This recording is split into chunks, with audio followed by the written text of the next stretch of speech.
que dieron como producto un paquete de capacitación para padres y maestras para promover la alfabetización emergente en niños preescolares. Yo vengo de la Facultad de Psicología de la Universidad Nacional Autónoma de México. Primero, me gustaría comentarles qué es la alfabetización emergente.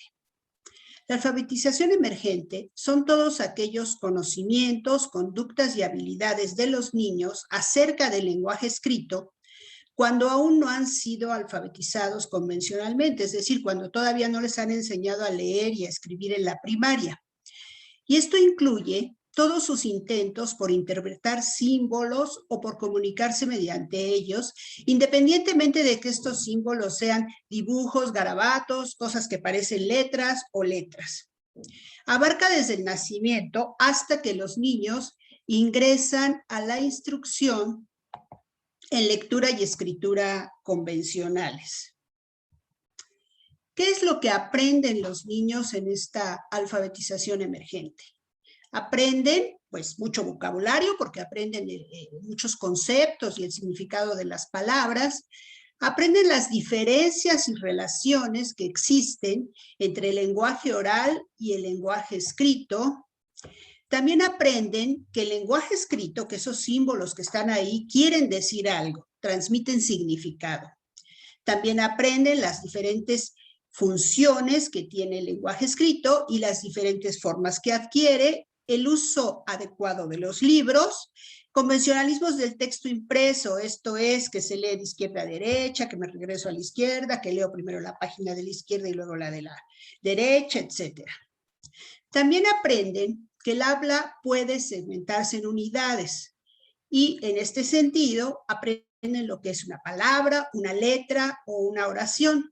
Son capaces también, como todos nos hemos dado cuenta, de reconocer algunas letras y algunas palabras y también ya empiezan a conocer, ya saben el nombre de alguna de las letras y sus sonidos. Pero lo más importante de todo esto es que podamos desarrollar todo este conocimiento y además una actitud positiva hacia la lectura. ¿Por qué es importante que los niños aprendan todas estas cosas? Pues porque la alfabetización, el alfabetizar a los niños va más allá de enseñarles a leer y escribir. Lo que buscamos es que el niño tenga comprensión de para qué sirven y en qué consisten tanto el lenguaje oral como el lenguaje escrito. De esta manera que, de manera que esto sienta las bases para el aprendizaje de la lectura y escritura convencionales.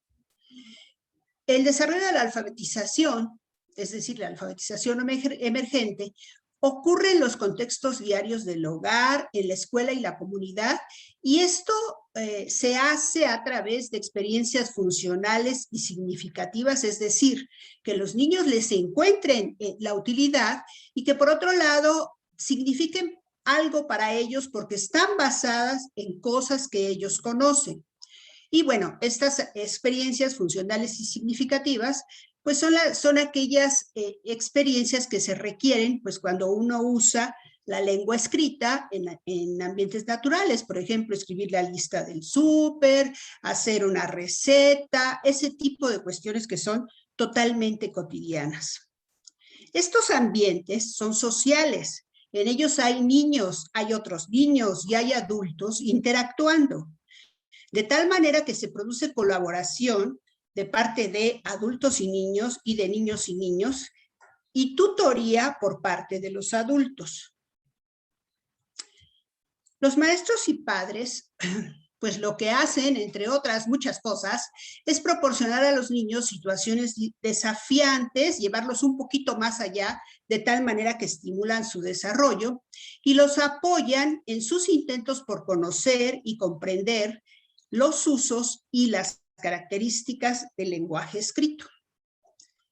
De tal manera que, un poco recapitulando, el desarrollo de la alfabetización, es decir, aprender a escuchar, hablar, leer y escribir, inicia desde que nacemos Y este es un proceso continuo, es un proceso de desarrollo que inicia con el nacimiento y termina con la muerte. O sea, aún siendo adultos muy doctos, seguimos aprendiendo sobre el lenguaje.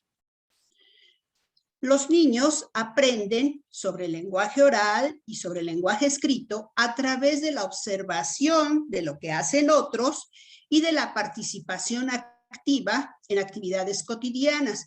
Y algo que se ha visto, que hay mucha literatura al respecto, es que mientras más activa sea la participación de los niños, es más probable que aprendan pues más sobre las características del lenguaje oral y escrito. Los papás y los maestros podemos promover este desarrollo porque vamos guiando a los niños en este aprendizaje y los vamos retroalimentando. Y bueno, usamos estrategias para promover este desarrollo todos los días, de manera informal. Pero si conocemos estrategias que ya han sido probadas, que ya se sabe su efectividad, podemos potenciar aquello que realizamos cotidianamente. De ahí la necesidad y la importancia de capacitarnos en la manera de hacerlo. Y entonces es ahí que surge este paquete de capacitación que yo les estoy comentando, que tiene las siguientes características. Las estrategias para la promoción del desarrollo del lenguaje oral y escrito que se proponen en él son estrategias validadas, es decir, aquellas que los resultados de investigación han mostrado que son efectivas. Todo se realiza mediante la colaboración, es decir, nosotros los psicólogos, capacitadores, aportamos lo que sabemos, lo que conocemos, nuestra experiencia. Padres y maestras aportan también lo que conocen, lo que saben, su experiencia, y entre todos vamos construyendo un conocimiento que aplicamos para lograr un objetivo en común, que es el desarrollo de los niños. Este paquete también, y esto es bien importante, como mencionaba un poquito antes, retoma las experiencias cotidianas de padres y maestros en su interacción con los niños para la promoción del desarrollo del lenguaje. Y menciono que esto es muy importante porque esto sienta las bases para un conocimiento sólido sobre el cual construir el conocimiento que viene después. Otra cuestión que se ha visto que es verdaderamente muy útil es este acompañamiento. No solo es proporcionar conocimientos y habilidades, sino llevarlas a la práctica en los escenarios y actividades cotidianas, estando presente el capacitador y pudiendo hacer discusión, retroalimentación, hacer sugerencias, plantear dudas. Esto hace más probable que lo que se aprende en un ambiente de capacitación sea más aplicable en los escenarios cotidianos. Y bueno, pues estamos aprovechando la tecnología, utilizando materiales multimedia que permiten que la información llegue por diferentes canales, que es el mismo caso que tienen los recursos, las mismas ventajas que tienen los recursos en línea, que la gente avance a su propio ritmo, que pueda detener las actividades, observar, analizar y reflexionar sobre su desempeño, y pues que se pueda manejar en diferentes contextos. Entonces, les voy a platicar, con base en todos estos fundamentos, el primer estudio que nosotros realizamos tuvo como objetivo elaborar y someter a prueba un manual multimedia para el uso de estrategias, aquí le faltó la palabra efectivas, para la promoción de la alfabetización emergente en niños preescolares. Trabajamos con 5 educadoras de los grupos de maternal y preescolar de una estancia de bienestar y desarrollo infantil de la Ciudad de México. Eran niños de 2 a 6 años, los niños de las educadoras. Utilizamos los siguientes instrumentos. Primero utilizamos un cuestionario de preguntas abiertas en donde les preguntábamos a las maestras, oiga maestra, ¿y usted qué ¿qué estrategias utiliza para promover la alfabetización emergente en sus niños? Y bueno, las maestras, pum, pum, pum, pum, se soltaban, ¿no? Platicándonos lo que hacían. También utilizamos una lista cotejable que nos permitió observar en las actividades cotidianas qué estrategias utilizaban las maestras. Y utilizamos este manual multimedia que elaboramos con base en las estrategias que las maestras nos proponían y las estrategias propuestas por la literatura. En él existían definiciones, ejemplos en video, ejercicios sobre la utilización de las estrategias. El procedimiento que seguimos pues fue más o menos, creo que ya se los platiqué. Hicimos una evaluación inicial para ver qué es lo que hacían las maestras. Con base en esto y en la literatura, identificamos las estrategias que íbamos a incluir en el manual, elaboramos el manual y se lo dimos a las maestras. Las maestras podían utilizarlo, dado que era un manual multimedia y en aquel entonces se manejaba en CD. Las maestras podían utilizarlo donde ellas quisieran, en su casa, en la escuela, en donde tuvieran acceso pues a una computadora o a un reproductor de DVD. Y ellas utilizaban el manual y nosotros íbamos al escenario, a sus escuelas, y las veíamos en el salón de clases utilizando las estrategias, nos planteaban sus dudas y les dábamos retroalimentación. Pues al final hicimos la evaluación final, ¿no? Vimos qué habían utilizado, qué estrategias utilizaban ahora las maestras. Este es un ejemplo de una página de ese manual que utilizamos en aquel entonces. Y estas son las estrategias de después de la lectura. Las estrategias están divididas, se las voy a presentar un poquito más adelante, en estrategias antes de la lectura, estrategias de la lectura o de cualquier actividad relacionada con el lenguaje escrito, estrategias durante la actividad y estrategias después de la actividad. Este es el índice de las estrategias. Se nos colaron aquí dos de durante la lectura, la instrucción directa y el modelamiento. Todas las demás son de estrategias de después de la lectura. Este es un ejemplo de cómo se les presentaban ejemplos para que ellas pudieran utilizar las estrategias en una actividad cotidiana de las que ellas realizan en el salón de clases. Como resultado de todo esto que hicimos, fue muy curioso porque al principio, en la primera evaluación, las maestras nos dijeron que hacían miles de cosas, pero en la última evaluación, ellas ya reportaban hacer mucho menos cosas, pero reportaban hacerlas, digamos, de mejor manera y en más actividades. Entonces, ellas reportaron usar menos estrategias, pero fue claro que diversificaron su uso. A partir de la lista cotejable de observación que nosotros aplicábamos, sí se observó un incremento en el uso de las estrategias. Y bueno, las educadoras nos mencionaron que el manual resultaba útil e hicieron sugerencias para su mejora. Estos son los resultados reportados por las educadoras. Como ustedes ven, pues se ve, ¿no? Al principio, ¿no? Hacían muchas más cosas que las que reportaban hacer al final, excepto en las estrategias de después de la lectura, que igual sí bajó tantito, pero están como muy parejas. Y esto es lo que nosotros observamos. Estos fueron 3 aplicaciones de la lista cotejable y de las 5 educadoras, 4 incrementaron su desempeño. Fue muy curioso que 3 de ellas en la evaluación intermedia disminuyó, sobre todo esta maestra que está con verde, que es la de preescolar 1, disminuyó terriblemente. Realmente no recuerdo exactamente qué pasó, pero sí ocurría con frecuencia que a veces tenían que hacer actividades, pues preparar el Día de las Madres o ese tipo de cuestiones, y entonces ya no tenían tanto tiempo para dedicarle al programa. Puede ser eso, la verdad, no recuerdo exactamente lo que ocurrió, pero sí queda claro que 4 de ellas incrementaron su uso. Los comentarios que nos hicieron en aquel entonces las maestras es que las estrategias eran claras y concretas, que era un manual hecho con mucha dedicación, que les sirvió para mejorar sus actividades en el hábito de la lectura, Otra maestra dijo que le ayudó a mejorar sus estrategias. Le parecieron de utilidad a otra de ellas. Y otra mencionó, perdón, ya pasé. Y otra mencionó que recomendaría ese manual, ¿no? Como apoyo.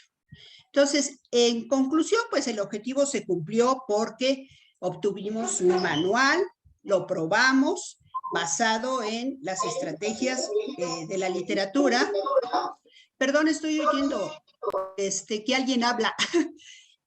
Las estrategias reportadas por la literatura y las estrategias reportadas por las maestras. Ellas cambiaron su percepción. O sea, al principio decían que hacían miles de cosas y después ya hacían menos, pero eran mucho más precisas.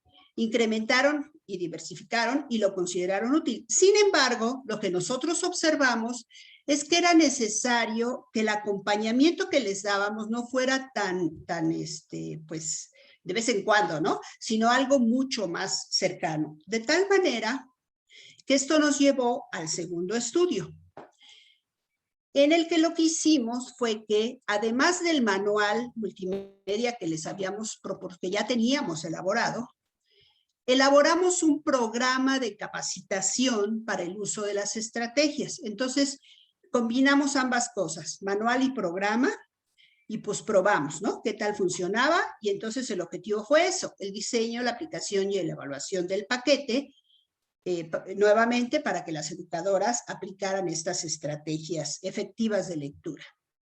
Estas fueron, después de que revisamos el primer manual, estas fueron las estrategias que finalmente identificamos para ser incluidas en el programa y en el manual.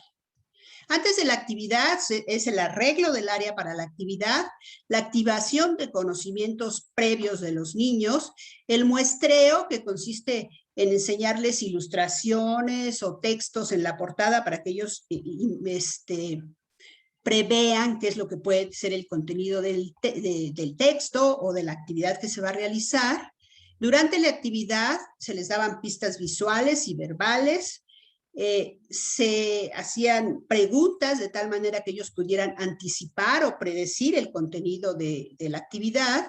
Igual se les cuestionaba para que elaboraran inferencias, se daba instrucción directa, es decir, se les decía qué era exactamente lo que se esperaba de ellos y se modelaba. Después de la actividad, pues se discutía el contenido, se confirmaban sus predicciones, se les daba retroalimentación sobre sus predicciones y sobre el desempeño, y estas tres últimas eran para que los niños, sobre la base de lo que ya conocían, pudieran construir el nuevo conocimiento que se les había proporcionado. Aquí trabajamos, en realidad trabajamos con más maestras, pero aquí solo reportamos los resultados de las maestras de tercero de preescolar, de 4 estancias infantiles de la Ciudad de México, en un diseño de 2x2. Teníamos un grupo al que le dábamos el programa y el manual. Teníamos otro grupo al que solo le dábamos el manual de capacitación, bueno, el manual multimedia.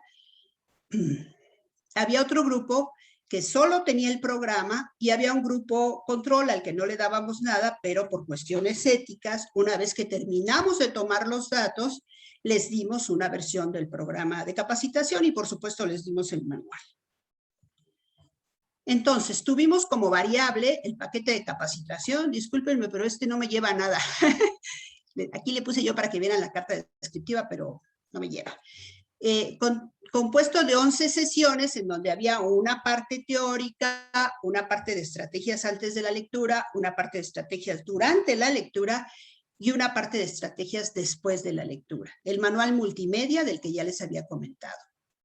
Medíamos justamente los cambios en las estrategias que utilizaban las maestras mediante una lista cotejable y también medimos los efectos indirectos en el desarrollo de los niños, que aquí no se los voy a presentar ahora, y un cuestionario de satisfacción de las maestras con el programa de capacitación. Tuvimos 11 sesiones, les comentaba, de discusión del programa en donde veíamos los diferentes contenidos y pues nos reuníamos en el lugar donde cotidianamente se reunían en la estancia, que podía ser el comedor de maestras en una estancia, la sala de cuentos y juegos en otra, y la sala de usos múltiples. Me parece que esta era para la retroalimentación sobre el uso del manual. Y teníamos sesiones en donde observábamos cómo las maestras aplicaban las estrategias, porque siempre al final, ahorita les voy a presentar, les dejábamos de tarea que lo aplicaran en sus salones, ¿no? Y entonces ahí íbamos y les dábamos acompañamiento, comentábamos con ellas, les hacíamos sugerencias, ellas también nos hacían sugerencias, nos planteaban dudas, y bueno, esto lo hacíamos una vez por semana, cada vez que se aplicaba una estrategia. Este es el procedimiento general.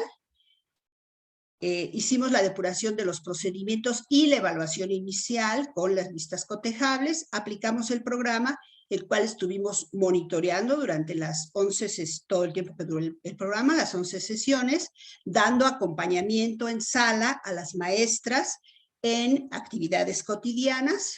Hicimos la evaluación final con la lista cotejable y les aplicamos el cuestionario de satisfacción con el programa. Esta es la descripción de una sesión típica. Lo que hacíamos al principio era pues activar los conocimientos previos, ¿no? Poníamos a las maestras a discutir para que ellas comentaran lo que sabían sobre el tema, por ejemplo, ¿por qué es importante promover el desarrollo del lenguaje? ¿De qué manera se puede promover el desarrollo del lenguaje? ¿Qué estrategias utilizarías y cómo antes de iniciar una actividad, etcétera, ¿no?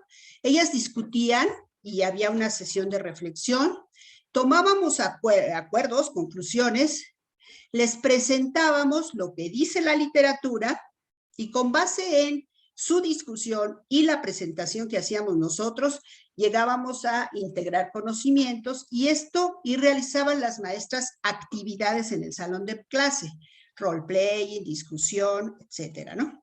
Al terminar estas actividades, había nuevamente un espacio para la discusión y la reflexión, sacábamos conclusiones y siempre les dejábamos de tarea. Bueno, ahora, en la actividad que tú quieras, como tú quieras, aplica lo que vimos en la sesión, ¿no? Y entonces la maestra nos decía, tal día voy a usar una actividad donde voy a aplicar lo que vimos, y entonces nosotros íbamos y le dábamos acompañamiento en la sala. Este es el equipo.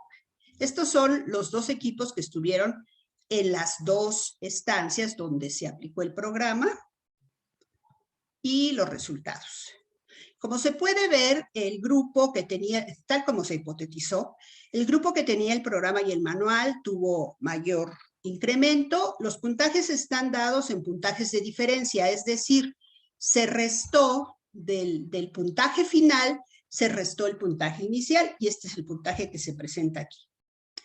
Como se puede ver claramente, el grupo con programa y manual tuvo mejor desempeño, seguido del grupo con solo programa, y pues aquí hay un empate, ¿no? Entre el grupo que solo usó el manual y el grupo control. En tanto que en el uso de estrategias durante la lectura, pues exactamente es la misma, no es cierto, no es exactamente la misma cuestión. El grupo de programa y manual tuvo mayor incremento, sigue el grupo con solo programa, pero fíjense que aquí el grupo control tuvo mejor desempeño que el grupo de solo manual, y lo mismo ocurre en las estrategias después de la lectura. Ya en puntajes totales se presenta exactamente el mismo patrón. El grupo con programa y manual tiene el mayor incremento, seguido del grupo con solo programa, seguido del grupo control y al final el grupo con solo manual. Estas son las estrategias que más se incrementaron. Hace preguntas relacionadas al tema, que es activación de conocimientos previos, muestra la portada, que tiene que ver con el muestreo, hace pausas para preguntar a los niños acerca de la lectura, que tiene que ver con la anticipación y con las inferencias, hace preguntas dirigidas a la comprensión del tema, promueve discusiones grupales y proporciona retroalimentación. Estas son las que más se incrementaron. Y bueno, podemos concluir de este segundo estudio que el objetivo efectivamente se cumplió, se diseñó, se probó el paquete de capacitación. Los perdón, esto no lo dije cuando dije el diseño, los grupos fueron asignados aleatoriamente a las diferentes condiciones, lo cual pues nos da una mayor confianza en los resultados, dado que si hubiera diferencias, estas se distribuyeron aleatoriamente entre los grupos. El programa combinado con el manual resultó ser la manera más efectiva y el segundo grupo de mejor desempeño fue el que tuvo solo el programa. La primera versión del manual, yo quiero que ustedes tengan muy presente esas primeras diapositivas que les mostré de donde estaba el índice de las estrategias, porque como pueden ustedes ver es bastante árido. Y una cosa que comentaron las educadoras es que les costaba trabajo moverse y regresar en el programa. Entonces, esto es una situación que realmente tuvimos que corregir, ¿no?, en el manual. Y finalmente, les quiero comentar que el grupo control, a quien nosotros le hicimos la evaluación inicial y cuando terminamos la aplicación le hicimos la evaluación final, pues durante todo el programa nosotros realmente no tuvimos contacto con ese grupo y lo que ocurrió fue que tuvieron cambios en las autoridades del escenario, de la estancia, y pues la nueva directora que llegó llevaba un proyecto muy bonito de incluir a los niños en un programa de iniciación a la lectura y pues eso fue lo que hizo que estos niños que ya habían realmente recibieron un programa de capacitación, pues tuvieran mejor desempeño, aparte de las características del manual, que el grupo experimental 3, que es el que solo tuvo el manual. Esto nos llevó a realizar un tercer estudio. Les cuento. En este proyecto anterior tuvimos, no recuerdo exactamente cuántas educadoras fueron, pero ciertamente no fueron tantas, y teníamos también la intención de acceder a los papás, de que los papás pudieran participar en el programa. El problema con los papás de estancias infantiles, que básicamente son las mamás las que asisten, es que trabajan. Y como trabajan, no tienen mucho tiempo para estar yendo a la estancia infantil a recibir programas de capacitación. No pueden ir cada 8 días, por ejemplo. Eso es complicado para ellas. Y por otro lado, queríamos acceder a más personal, a más educadoras. De tal manera que eso nos llevó a proponer la aplicación del programa y el manual de capacitación, pero en línea. Entonces, esta fue nuestro tercer estudio, en donde la idea fue diseñar, aplicar y validar un sitio web para justamente aplicar este paquete de capacitación. Ahora no sería solo a las educadoras, sino también a los padres.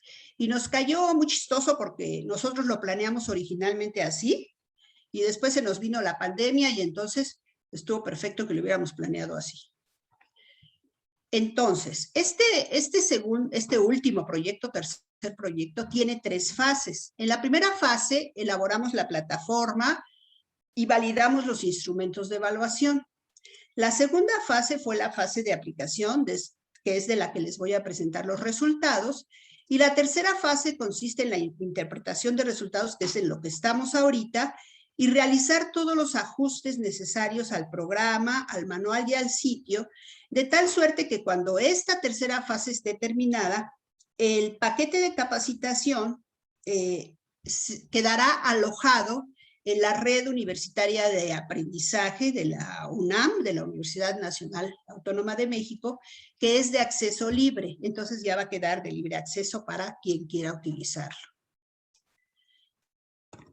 Aquí está, los participantes en este último estudio fueron 47 madres y padres y personal educativo de 4 estancias infantiles de la Ciudad de México. Ellos tenían una escolaridad promedio de licenciatura, de hecho solo teníamos de bachillerato, licenciatura y posgrado, o sea, era una escolaridad pues bastante alta. Ocurrió que tuvimos 47 participantes en total que terminaron el programa, pero interesados hubo 110, me parece. Pero efectivamente les comentaba que se nos vino la pandemia, entonces cambió la organización de actividades de las personas. Entonces, algunas personas que que iban a participar en el programa, pues dada su cambio de organización ya no pudieron hacerlo. Tenemos más participantes, pero los que terminaron el programa fueron 47. Y fue con un diseño de criterio cambiante, en el que primero hacíamos una evaluación inicial, después presentábamos los contenidos teóricos y si se lograba el criterio de cambio de fase, pasábamos a las estrategias antes de la actividad. Si se lograba el criterio de cambio de fase, pasábamos a las de durante. Si se lograba el criterio de cambio de fase, pasábamos a las después e hicimos una evaluación final.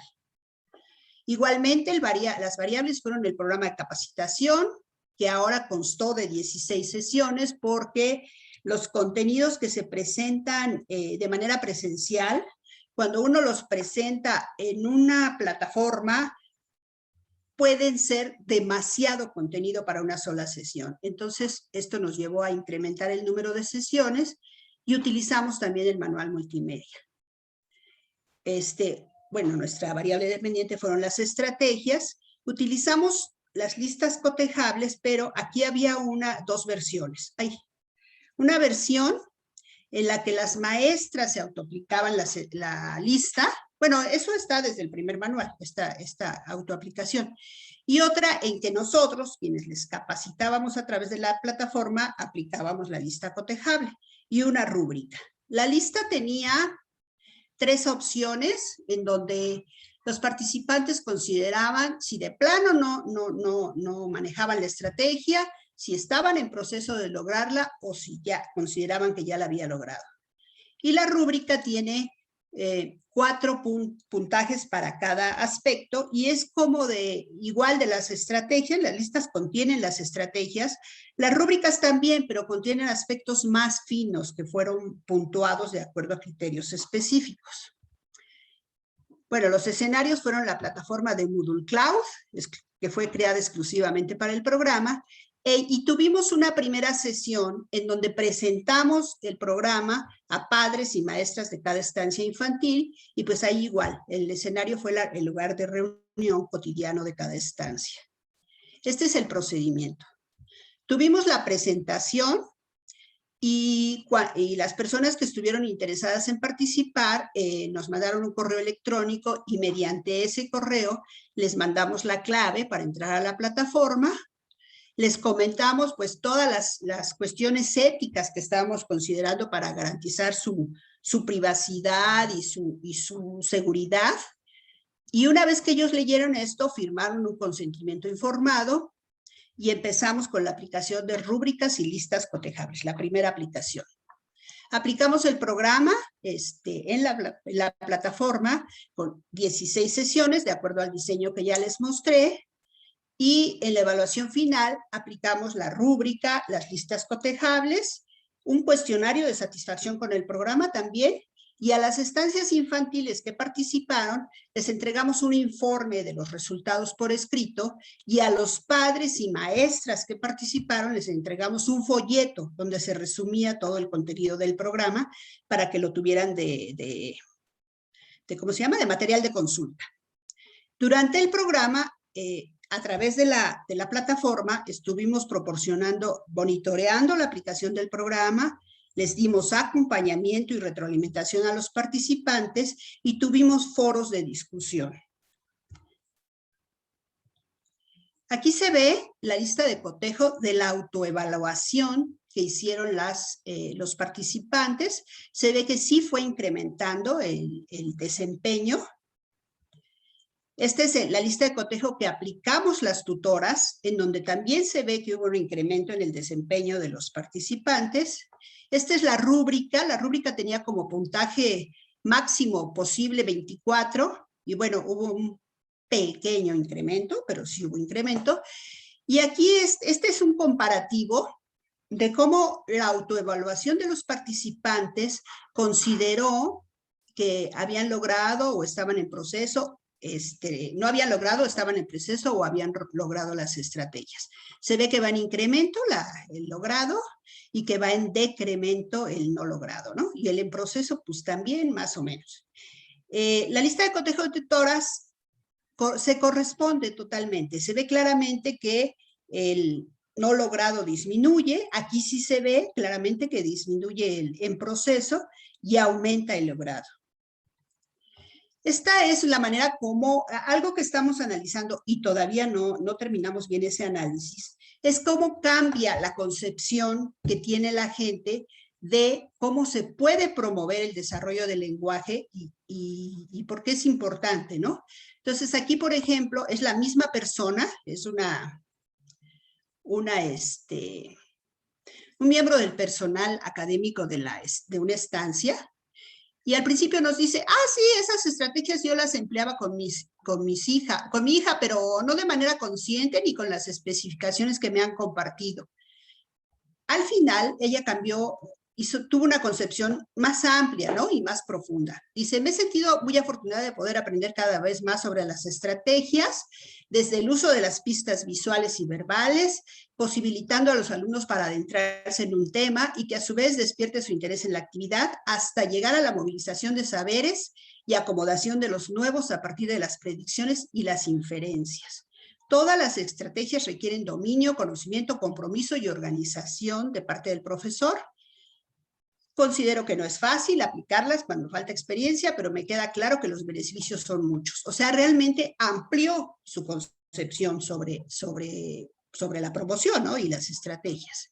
Estos son algunos comentarios de las profesoras, de los participantes, perdón, aquí había padres y maestras. Me llevo esta gran frase del curso, dice una persona. Se aprende a hablar hablando, a escuchar escuchando, a leer leyendo y a escribir escribiendo. Y ella dice, agrega, me parece que esto parece muy simple, pero esconde una gran profundidad.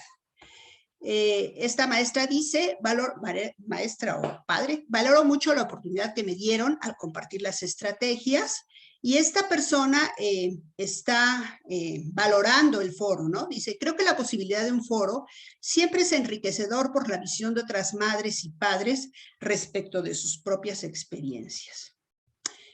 Bueno, en conclusión, creemos que este paquete, como lo tenemos ahorita, ya puede ser verdaderamente muy útil y retoma los contenidos, los fundamentos que yo les mencioné al principio, ¿no? El uso de estrategias basadas en la investigación, la colaboración entre todos los participantes, el acompañamiento, que a mí me parece súper importante, y la retroalimentación, el uso de materiales multimedia, y pues en este caso último ya, aprovechar las ventajas de hacerlo en línea. Y bueno, entonces, digamos que el producto final de estos tres estudios que les acabo de presentar son precisamente este paquete de capacitación que consta de un programa y un manual que puede aplicarse de manera presencial porque tenemos todos los materiales para hacerlo, y que también puede aplicarse en línea porque también tenemos todos los materiales para hacerlo. Esta es la portada del manual. Nada más les voy a mostrar unos pequeños ejemplos de cómo está. Esta es la portada. Esta es al inicio se les presentó la lista cotejable a los participantes para que identificaran qué estrategias utilizan. Bueno, este es el índice de el contenido de las estrategias. Estos son ejemplos en el uso de la estrategia. Aquí arreglar el área para la actividad, y entonces aquí en esta ilustración se ve lo que la maestra les está diciendo a los niños, y aquí pasan a ver un video en donde se realiza esta actividad que se está mostrando en la ilustración. También tiene una parte en donde se le explica a la maestra o al padre ¿para qué le va a servir esta estrategia al niño? ¿Qué es lo que va a lograr el niño como aprendizaje con el uso de esta estrategia? Este es un ejercicio en donde la persona va a identificar un video, va a identificar qué estrategias se utilizan y si se utilizan bien o cómo las hubiera hecho ella.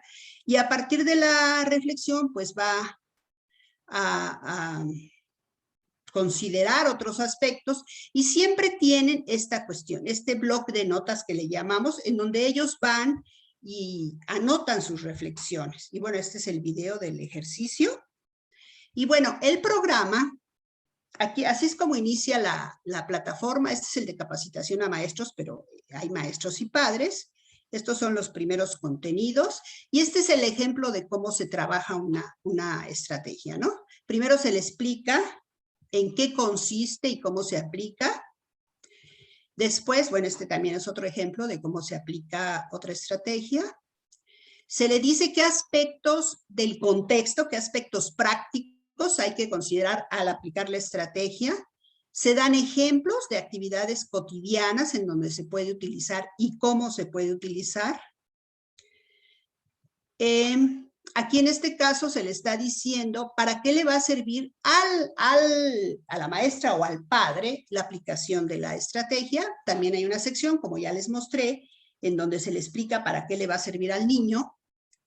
Y finalmente, esta es otra actividad en donde pues se le pide que recuerde, que reflexione y de qué manera retoma lo que ya se vio.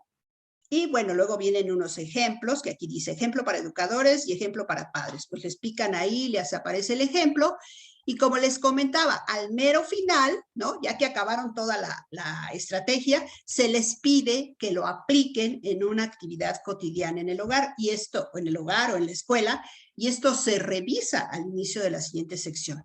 En todos los contenidos, se les recuerda que pueden revisar el manual multimedia, en qué páginas está exactamente ese contenido. Y bueno, esto es aquí, este es un libro que recién publicamos, en donde justamente lo que incluye es el programa y el manual, desde los fundamentos teóricos, cómo se aplicó, los resultados, en qué consiste el programa, con todas sus cartas descriptivas, y el manual en un CD. Este es el lugar donde nosotros trabajamos, el Laboratorio de Análisis y Promoción del Desarrollo Integral de Niños Preescolares, del que yo soy responsable, pero como ustedes pueden ver aquí, somos un equipo y pues tengo un equipo muy efectivo porque son muy responsables y trabajadores. Y bueno, aquí pueden ingresar cuando ya acabemos el congreso, ¿no? Para ver las ponencias, según tengo entendido. Y pues muchas gracias, ya terminé mi presentación. Ay. No sé si haya preguntas o comentarios. Muy amable, estimada doctora Lisbeth Vega, por su excelente participación dentro del 7º Congreso Internacional de Psicología. Si alguien de la sala tiene alguna pregunta para habilitarle su micrófono, o lo puede escribir por el chat.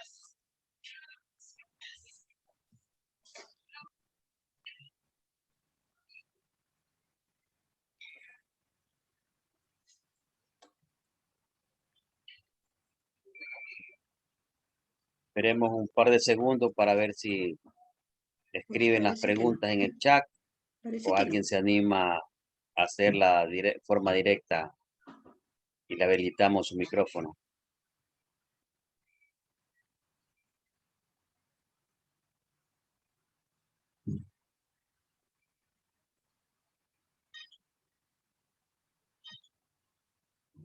Pues parece que estuvo muy claro, no hay preguntas.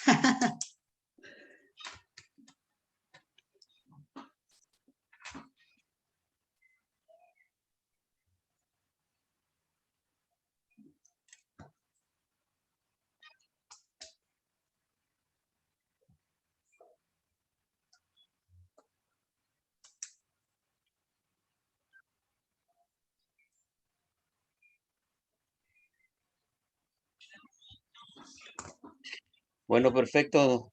Queda más que agradecerle, doctora Lisbeth Vega, por su participación, esperando contar con su presencia en otra oportunidad, en otro evento académico y, de ser posible, de manera presencial. Muy amable, muy gentil. Muchas gracias por la invitación y pues me dio mucho gusto compartir con ustedes los resultados de nuestro trabajo. Que tengan buena tarde. Excelente. Muchas gracias.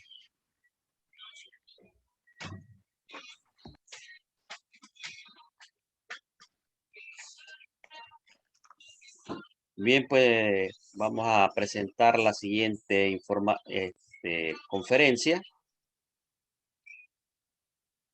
la última de la jornada del día de hoy, en lo que va a tratar sobre socialización sexual familiar desde un enfoque de dominio específico, a cargo del doctor David Javier Enríquez Negrete, de la Universidad Nacional Autónoma de México. Él es licenciado en psicología, tiene su maestría en terapia familiar y doctor en psicología por la Universidad Nacional Autónoma de México. Cuenta con más de 220 ponencias en foros científicos sobre educación, salud y psicología clínica. Actualmente profesor de tiempo completo, titular A, adscrito al sistema de universidad abierta y educación a distancia de la carrera de psicología. Asimismo se desempeña como docente en el programa de maestría y doctorado de la UNAM, coordinador de laboratorios de ciencia y tecnología para la investigación en ciencias sociales y de la salud. Es miembro del Sistema Nacional de Investigadores Nivel 1 CONACYT. Bienvenido, doctor David Javier Enríquez Negrete, dentro del marco del 7º Congreso Internacional de Psicología.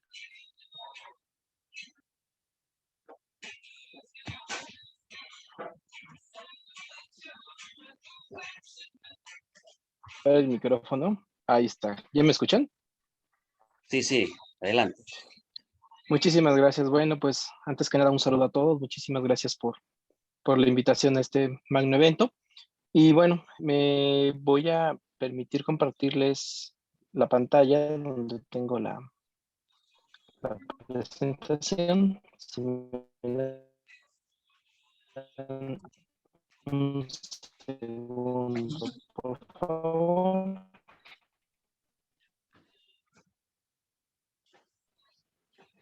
Listo. De nada, gracias por la invitación, gracias a todos los que se quedaron ya esta última presentación del día de hoy, que ha sido una jornada pues bastante larga. Y bueno, pues yo el día de hoy voy a cerrar con un tema referido hacia lo que implica la socialización sexual familiar, pero desde un enfoque muy particular, que es el enfoque de dominios específicos. Quiero platicarles un poco cómo fue que yo llegué particularmente a este enfoque de dominios específicos para generar investigación en el campo de la salud sexual.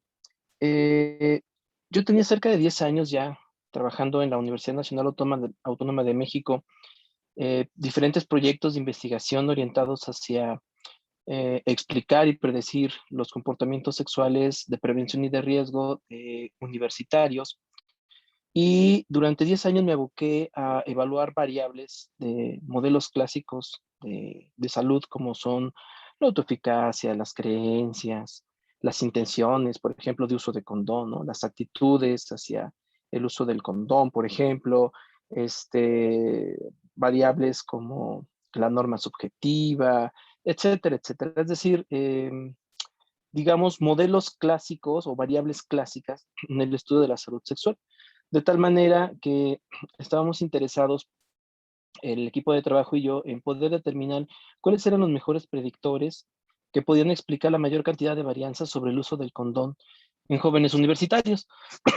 Sin embargo, un día comencé a preguntarme sobre cómo es que se comienzan a generar estas creencias positivas o negativas hacia el uso del condón, o esta actitud positiva o negativa hacia el uso del preservativo, o cómo es que las personas llegan a tener puntajes más altos o más bajos en las escalas de intención del uso del condón, por ejemplo. Y no solamente hablo del uso del condón, digo, lo pongo sobre la mesa, porque sabemos que el uso del condón es un comportamiento muy particular que nos permite prevenir cualquier problema de salud sexual, ¿no? Esto puede ser trasladado a cualquier otro comportamiento sexual preventivo de riesgo, por ejemplo, ¿no?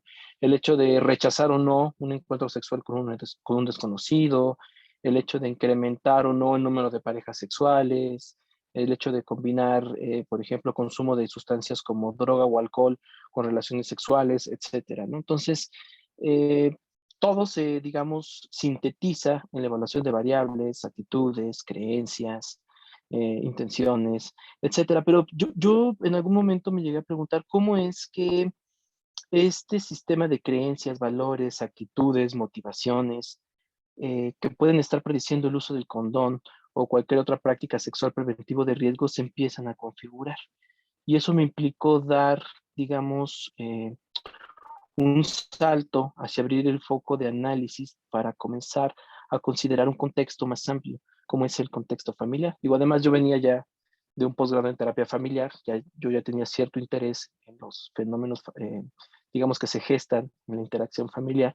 Y entonces, digamos, me di la oportunidad, ¿no?, de pasar del análisis de un nivel más individual hacia un nivel más contextual, más grupal.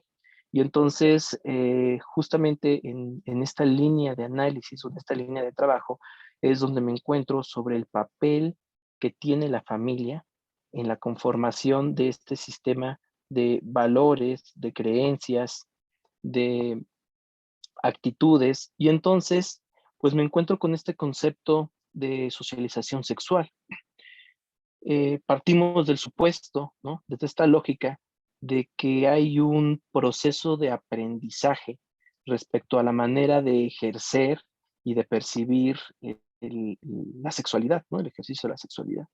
Y entonces hay muchos estudios que buscan demostrar que efectivamente las personas somos agentes que estamos adquiriendo experiencias y aprendizaje desde que nacemos hasta que morimos, y que estas experiencias y este aprendizaje justamente lo que nos llevan es a irnos adaptando o irnos ajustando a las demandas psicosociales que nos plantea el entorno.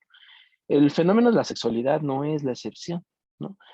Cuando nosotros referimos este proceso de aprendizaje hacia el ámbito particularmente del ejercicio de la sexualidad, es lo que vamos a entender como socialización sexual. Y entonces, el ejercicio de la sexualidad tendría un fuerte componente basado en el aprendizaje. Y entonces una persona va a ser capaz a lo largo de su vida de ir aprendiendo conocimientos, normas, actitudes, habilidades, de generar expectativas, configurar creencias, asentar valores, establecer códigos de conducta, símbolos culturales en torno al sexo. Y entonces esto venía un poco a explicar, digamos, porque hay personas que tienen actitudes más positivas o más negativas, o creencias, digamos, más orientadas hacia la prevención o más orientadas hacia el riesgo, o porque las personas tenían más habilidad para negociar el condón con la pareja que otras, por ejemplo. Entonces, esto me llevó a mí en mi tesis de doctorado a evaluar diferentes variables familiares, porque me comenzó a interesar justamente este tema. Digo, de manera muy general, lo que yo encontré en mi tesis de doctorado, que digo, no es tampoco nada nuevo, está bastante documentado en la literatura, es que justamente el contexto familiar va a servir como este marco para poder entender un poco cómo es que se configuran todas estas normas, actitudes, habilidades, expectativas con respecto al sexo. Y eso nos da, digamos, una manera de explicar cómo surgen y se configuran las variables individuales de los modelos clásicos de salud. Y entonces, pues esto a mí me daba la oportunidad, digamos, de comenzar a investigar particularmente sobre este proceso de socialización sexual en la familia. Y entonces eso necesariamente implicaba tener que investigar sobre las experiencias de las personas desde que nacen y digamos, forman parte del seno familiar, hasta este proceso de individuación, en donde cuando uno es adolescente empieza cada vez más a ganar autonomía e independencia de la familia, empieza a cobrar fuerza, digamos, las relaciones extrafamiliares como los amigos, la pareja, y aún así en ese proceso, pues nosotros seguimos aprendiendo y configurando este sistema de actitudes, habilidades, experiencias, creencias, valores con respecto al sexo. Entonces, estas experiencias de vida que nosotros vamos teniendo en este continuo de tiempo empiezan a generar cierto tipo de conocimiento, cierto tipo de expectativa, de actitud, de creencia, pero que además va a estar mermado, perdón, va a estar mediado por el contexto, porque nosotros nos relacionamos a lo largo de toda nuestra vida en diferentes contextos. Como lo decía hace un momento, cuando nosotros nacemos pasamos mucho tiempo en el seno familiar, y entonces, digamos, las relaciones familiares cobran mucha importancia con respecto al tipo de conocimientos que nosotros generamos respecto al mundo, ¿no? Digamos, estas esferas que pueden englobar el mundo, una de ellas es la sexualidad, y conforme vamos creciendo, tenemos la oportunidad de generar experiencias nuevas con los amigos, con la pareja, y en diferentes situaciones, como puede ser en la escuela, en la calle, en la casa. Y entonces esto empieza a configurar, digamos, eh, posibilidades de que el individuo empiece a apropiarse de diferentes mensajes, digamos, orientados justamente hacia el dominio sexual, hacia la parte del ejercicio de la sexualidad. Lo interesante es que estos mensajes no siempre son claros, ni tampoco siempre son verbales, ni tampoco siempre son directos, ¿no? Generalmente en el proceso de socialización sexual existen muchos mensajes que son no verbales, muchos mensajes que son indirectos, que son sutiles, ambiguos e inclusive inconsistentes. Y entonces esto lo hace bastante complejo porque, digamos, las actitudes que los padres pueden tener con respecto al hijo, cuando el hijo tiene una pregunta relacionada con el sexo, es un mensaje. Digamos, las acciones que hacen los hermanos, ¿no? El hecho de que el hermano mayor tenga una novia, ¿no? O de que el hermano mayor bese a la novia enfrente, ¿no? Del hermano menor, eso implica un mensaje. Y si a eso le sumamos a veces las contradicciones de las diferentes fuentes, como puede ser lo que te dicen tus padres, lo que te dicen tus amigos, lo que puedes leer en internet, o puedes inclusive ya no solamente leer, sino ver en internet, entonces puede ser que este entretejido de mensajes puedan ser inclusive ambiguos o inconsistentes. Y justamente con esta ambigüedad, inconsistencia, con esta gran masa de mensajes, los seres humanos pues vamos configurando este sistema de conocimientos, normas, actitudes, habilidades, expectativas con respecto al sexo, ¿no? Y entonces, desde esta lógica de la socialización sexual, eh, va a haber un fuerte componente de aprendizaje a través de la interacción con los integrantes de la familia. Aquí se cuenta mucho la parte de los comportamientos que los otros hacen, ¿no? Por ahí hay, digamos, un axioma, ¿no? De la teoría de la comunicación humana que dice, todo comportamiento es comunicación, y como es imposible no comportarse, en todo momento estamos comunicando. Entonces, ¿qué es lo que se comunica, ¿no? Con el gesto, con las acciones, digamos, el acceso que la persona puede tener, por ejemplo, en casa con respecto a los medios de comunicación o de información, ¿no? Entonces, esto es, digamos, un componente muy importante que va a terminar configurando o articulando en un tiempo, digamos, mediano, ¿no? Este sistema de creencias, actitudes, expectativas que va a terminar, digamos, permeando la manera en cómo nosotros vamos a percibir los aspectos relacionados con el sexo, pero también cómo nosotros vamos a actuar, porque finalmente este sistema de creencias, actitudes, valores, códigos de conducta, etcétera, es lo que termina orientando nuestro comportamiento al momento de estar en una situación, ¿no? Entonces, bueno, pues la parte de quienes constituyen, digamos, la familia y las experiencias y las situaciones van a ser elementos muy importantes en este proceso de socialización sexual. Ahora, aquí hay que hacer una distinción muy importante y es fundamental poder trazar, digamos, una diferencia entre lo que implica un agente y una agencia de socialización.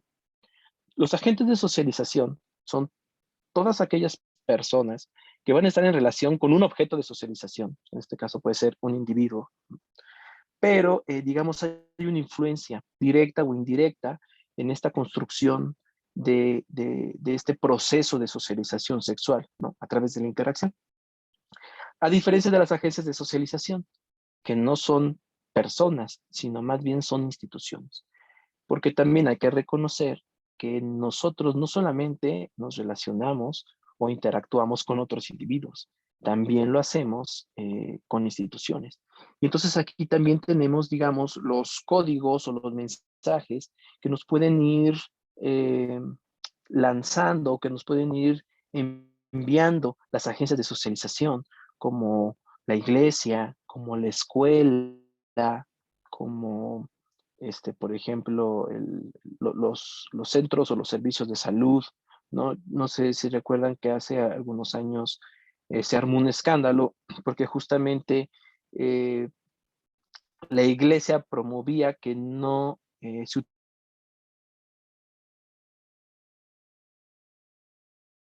este pensamiento en relación a los axiomas divinos, ¿no? O con respecto a lo que quería Dios.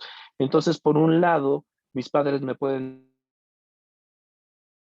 decir, usa preservativo, porque esa es la manera de prevenir un mensaje que es contradictorio de un socialización. Entonces, eso puede empezar a generar, digamos, incongruencias o puede empezar a generar, digamos, ambigüedad sobre, entonces, qué sería lo mejor para mí al momento de tener una relación sexual, utilizar un preservativo o no, dado que tengo aquí, pues, mensajes, digamos, encontrados. Ahora, vamos a aterrizarlo un poco más hacia digamos, la parte sobre cómo se ha ido estudiando o investigando este fenómeno de la socialización, ¿no? Lo voy a orientar más a la parte de socialización sexual, porque en realidad ese es el tema. Y aquí vamos a encontrar, digamos, dos grandes enfoques, que son como los enfoques clásicos. El enfoque orientado hacia los estilos, principalmente parentales. Se ha estudiado mucho, mucho, mucho el papel que tienen los padres como agentes de socialización primarios, porque digo, con los padres nacemos en un seno familiar, son, digamos, las primeras influencias, los primeros proveedores de, de necesidades, ¿no? Para que unas son necesidades afectivas, de protección psicosocial, etcétera. Entonces, por eso se le ha dado, digamos, o se ha priorizado el estudio de los estilos parentales a los padres como una agente de socialización que resulta relevante y fundamental para poder entender cómo las personas configuramos este sistema de creencias y valores con respecto al ejercicio de la sexualidad, ¿no? Entonces, muchos estudios se han orientado hacia estudiar justamente los estilos parentales.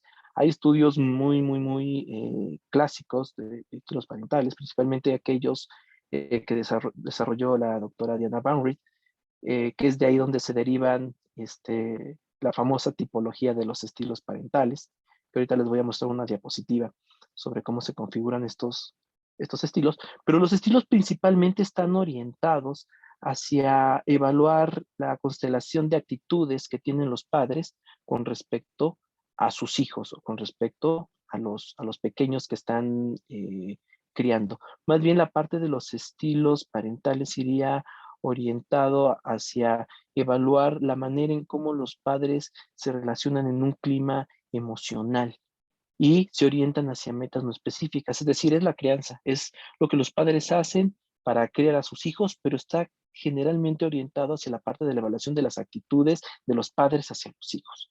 Entonces, durante muchísimas décadas se utilizaron los estilos para tratar de explicar los procesos de socialización en general. En la parte del ejercicio de la sexualidad no era la excepción, ¿no?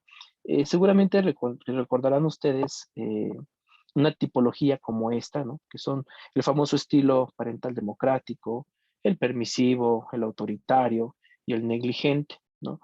Eh, Esto cobra sentido si nosotros hacemos un análisis ortogonal de dos grandes dimensiones, que es el nivel de apoyo y el nivel de control. Entonces, si nosotros jugamos con el análisis ortogonal de estas dos dimensiones, podemos obtener esta tipología de los estilos parentales. Entonces, tenemos padres que se relacionan con sus hijos de manera actitudinal, con un alto nivel de apoyo y un, digamos, alto nivel de control o el adecuado, y entonces tenemos los estilos democráticos. Pero cuando, digamos, es alto en control, pero bajo en apoyo, ¿no? Tenemos padre autoritario, pero si es bajo en control y bajo en apoyo, es un padre negligente. Entonces, digamos, la combinación de estos dos dimensiones es lo que puede darnos la oportunidad de poder encontrar en la configuración de las posibilidades estos 4 estilos. Durante muchísimo tiempo, durante muchísimas décadas, se hizo investigación evaluando los estilos parentales. Yo todavía cuando hice la tesis de doctorado, trabajé con la evaluación de los estilos parentales orientados hacia la parte de socialización sexual, ¿no? Yo lo que veía en la literatura es que, bueno, cuando los padres tienen un alto nivel de apoyo, es decir, responden a las necesidades que los hijos adolescentes tienen en este momento en donde existe el despertar sexual, donde empiezan a tener pareja, donde empiezan a experimentar sensaciones corporales diferentes, etcétera. Pero además tienen un nivel de control adecuado, que es un nivel racional, les explican, digamos, brindan razones para orientar al hijo adolescente a que tome la mejor decisión con respecto a su sexualidad, pues es, digamos, la mejor manera de relacionarse en esta etapa del desarrollo con el hijo, porque esto está asociado con comportamientos sexuales preventivos, como retardar la edad del debut sexual, como incrementar la frecuencia del uso del preservativo, etcétera, ¿no? Entonces, hay estudios, ¿no?, que se evalúan desde aquí. Pero, ¿qué pasa, digamos, si nosotros nos quedamos solamente con el enfoque de los estilos parentales? Bueno, más adelante, en el desarrollo de la literatura, viene una crítica con respecto a lo que implica trabajar con el enfoque de estilos parentales. Y justamente es que pueden llegar a ser ambiguos, ¿no? Dado que es una constelación de actitudes de padres hacia hijos, a veces se pierde, digamos, exactamente cuál es la meta específica de socialización que busca el padre. Es decir, parece ser que los papás tenemos, o los padres tenemos, digamos, metas muy específicas de acuerdo con lo que queremos, que los hijos se adapten, enfrenten, orienten, ¿no?, su desarrollo para resolver algo, ¿no? Si tenemos metas específicas para que el niño, por ejemplo, coma, para que el niño se vaya a dormir temprano, para que el niño aprenda valores, para que, en este caso, los hijos adolescentes, porque la socialización es un proceso de toda la vida, por ejemplo, usen preservativo, inicien su vida sexual edades más tardes o tardías, etcétera, etcétera. Entonces, eh, cambiar el enfoque, ¿no? No para evaluar la constelación desde actitudes de padres hacia hijos, sino aspectos más conductuales, hacia conductas particulares o específicas orientadas hacia una meta particular, resulta valuable, porque de esta manera podíamos saber con mucha precisión qué es exactamente lo que el padre hace para tratar de conseguir un resultado en un aspecto muy particular de la crianza de los hijos, ¿no? Entonces, digamos que aquí cobra sentido el enfoque de las prácticas. Y entonces empieza a haber muchos estudios en la literatura en donde tratan de tipificar cuáles son aquellas cosas que los padres hacen y que tienen una correlación o tienen un nivel de causalidad con respecto al comportamiento de sus hijos. Entonces, desde esta, eh, digamos, lógica orientada desde las prácticas, pues ha habido muchísima literatura, ¿no?, en el campo de la salud sexual. Hay, digamos, como 3 grandes rubros orientados desde el enfoque de prácticas parentales que se han evaluado y que resultan consistentes y que generan un efecto en los hijos en relación a la práctica del comportamiento sexual preventivo. El primero de ellos es la supervisión, ¿no? Se ha visto en muchos estudios de manera muy consistente que cuando los padres supervisan a los hijos en la adolescencia, lo que esto puede llegar a probabilizar es que los hijos retarden la edad del debut sexual, tengan menor número de parejas sexuales, o inclusive que tengan prácticas sexuales preventivas, ¿no? Como por ejemplo uso de preservativo o rechazo de encuentros sexuales con personas desconocidas. Entonces, supervisión es saber quiénes son los amigos de tu hijo, dónde está, con quién está, Me explico, es decir, información que le permita al padre poder orientar su comportamiento con el propósito de saber, digamos, qué está haciendo el adolescente o qué podría estar haciendo el adolescente, con quién y en dónde. Entonces, las prácticas de supervisión son aspectos como hablar por teléfono, pedir información al hijo, ¿no? Y que el hijo conteste, etcétera, ¿no? Otra práctica parental que ha sido muy evaluada y que yo creo a nivel personal que es tal vez la que ha sido más evaluada en la literatura es la comunicación sexual, tanto con padre como con madre. Esto implica evaluar la frecuencia de comunicación sobre diferentes tópicos sexuales. Uso de preservativos, consecuencias de ITS, consecuencias de un embarazo, pros y contras de algunos métodos anticonceptivos, cómo usar un condón, etcétera, etcétera, ¿no? Y bueno, en la comunicación sexual no solamente se evalúa la frecuencia, se puede también generalmente evaluar la calidad de la comunicación sexual, se evalúa el tiempo, ¿no? Que pueden pasar hablando, comunicando, el número de tópicos, etcétera. Es decir, este campo es un gran campo de investigación, ¿no? La comunicación sexual verbal. Y es un predictor. En realidad, la comunicación sexual verbal, porque también podemos tener comunicación sexual no verbal, eh, digamos, se ha constituido como un predictor de variables, vamos a nombrarlas así, individuales, como intención conductual para usar el condón en la próxima relación sexual, como actitudes positivas hacia el uso del preservativo, como autoeficacia para usar un condón, etcétera. Entonces parece ser que esta práctica parental, el hecho de hablar con los hijos sobre diferentes temas relacionados al sexo, pues resulta, digamos, una práctica que tiene un gran impacto en esta conformación del sistema de valores, creencias, actitudes, etcétera. Entonces, digamos que es una práctica que es bastante relevante en este campo de la socialización sexual. Y también otra de las variables que hay, digamos, bastante información es la cercanía o la calidad de la relación que hay entre padres e hijos, ¿no?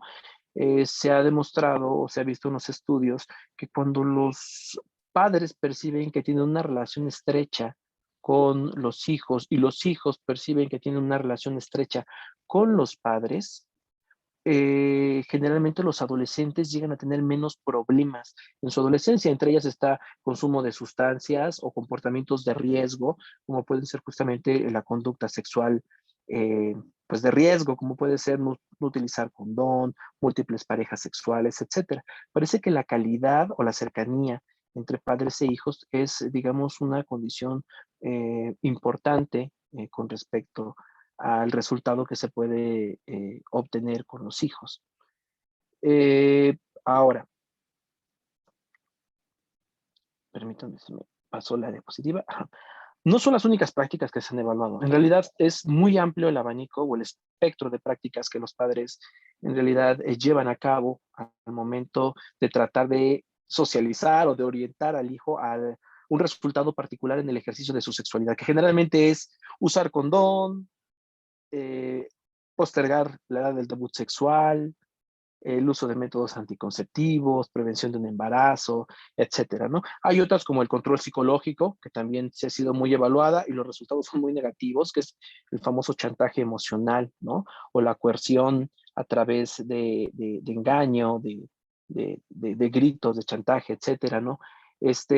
Hay prácticas parentales que también están orientadas hacia el rechazo cuando se habla de sexo, hacia que sean bastante libres, ¿no? Los padres que dan permiso, ¿no? Para que los hijos experimenten y conozcan el mundo, ¿no? Eso también está asociado con comportamientos sexuales de riesgo, el control parental respecto a los medios de comunicación, ¿no? ¿Qué hacen los padres para, digamos, gestionar la información a la cual pueden tener acceso sus hijos? Que ahora ya con el Internet es bastante complicado, ¿no?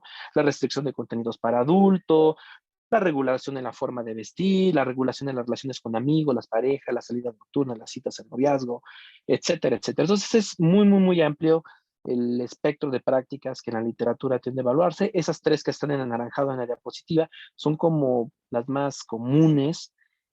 son donde hay tal vez mayor evidencia, porque han resultado ser buenos predictores del comportamiento sexual preventivo, y están orientadas desde un enfoque de las prácticas parentales, no desde los estilos. De hecho, ya es cada vez más raro encontrar en el campo de la socialización sexual estudios en donde se evalúen los estilos parentales. En realidad, desde hace ya bastante tiempo el enfoque va orientado hacia las prácticas parentales, es decir, variables conductuales, comportamientos específicos que los padres llevan a cabo con el propósito de obtener un resultado en el objeto de socialización, o en este caso, en la conducta de sus hijos al momento de ejercer su sexualidad, ¿no? Entonces, hasta ahí, pues, digamos, se había desarrollado la investigación, digamos, en muchas partes del mundo con este enfoque de las prácticas. Pero después me encuentro con una propuesta que me parece bastante atractiva. Es una propuesta que no la encontré referenciada hacia la socialización sexual, sino la socialización en general. El trabajo que hemos hecho en los últimos 5 años ha sido tratar de ir ajustando esta propuesta hacia el fenómeno de la socialización sexual. Y eso nos ha implicado hacer varios estudios empíricos. Entonces, eh, quiero ahorita, digamos, comenzar a introducir una diferenciación del enfoque de las prácticas parentales. Aquí es donde vamos a comenzar a describir qué es esto del enfoque de dominios específicos para la socialización. Vamos a pensar que hay dos grandes formas de percibir los fenómenos de socialización. Llámese socialización general o socialización sexual. Finalmente sigue siendo socialización. Los enfoques de dominio general, que implican que el proceso de socialización es un proceso genérico, que es general, es decir, es un proceso de aprendizaje global. Y entonces se toma como eso, como un gran proceso de aprendizaje. Y esto entra dentro del enfoque de prácticas. Y entonces los investigadores evaluamos solamente las prácticas. Entonces, a ver, vemos qué pasa cuando el papá es impositivo con respecto a la conducta sexual de sus hijos. Vemos qué pasa cuando el papá habla con mucha frecuencia con el hijo y evaluamos el resultado, que es la conducta sexual del hijo. Vemos qué pasa cuando el papá genera comportamientos de chantaje emocional y evaluamos el resultado sexual de los hijos, ¿no? Eso es un dominio general. Es el padre lleva a cabo la práctica de socialización y vemos cuál es el resultado. Finalmente es aprendizaje. Pero hay, digamos, un enfoque alternativo, un enfoque que, digamos, cuestiona un poco la idea del dominio general de socialización. ¿Por qué? Porque considera que no toma en cuenta las situaciones particulares, que no toma en cuenta que el padre, al estar relacionándose con el hijo, eso implica algún tipo de transacción o de interacción, que no considera, digamos, los aspectos evolutivos o filogenéticos en la interacción que se tiene entre padre e hijo. Y entonces esto llevó a, digamos, un grupo de canadienses, ¿no? Como la doctora Johan Grusek, a plantear una propuesta alternativa. Y de hecho la propuesta es justamente de ella. Y entonces dice, ¿qué pasaría si no consideráramos el proceso de socialización como un enfoque global o como un enfoque, digamos, general? Sino en realidad pensáramos que la socialización tiene diferentes procesos diferenciados. Es decir, parece ser que este proceso que creíamos que era global en realidad puede estar segmentado o es posible ubicar algunas áreas particulares en donde los padres van a tener ciertas reglas o ciertas condiciones en la interacción al momento de relacionarse con el hijo para socializar.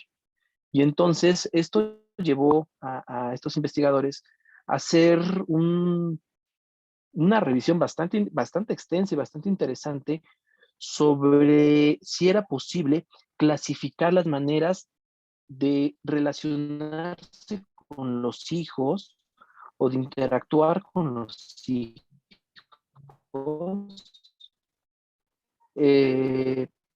para tratar de explicar los fenómenos de socialización.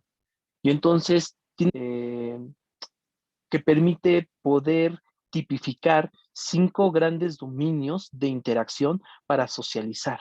Y entonces esto, digamos, le da un plus al momento de hacer investigación a quienes nos interesan los fenómenos de socialización, porque ahora podemos ver aspectos muy particulares, procesos muy finos al momento de evaluar el proceso de socialización de padres a hijos, ¿no? En este proceso de interacción. Entonces, justamente en eso consiste el enfoque de dominios específicos. Los autores, ¿no? La doctora Johan Grusek propone 5 grandes dominios de socialización. Entonces, aquí va a ser muy importante para poder comprender, digamos, este enfoque, que los dominios de socialización tienen sus propias reglas y tienen sus propios mecanismos, pero que estos están, digamos, necesariamente vinculados a la situación particular donde el padre se relaciona con los hijos, ¿no? Al momento de socializar.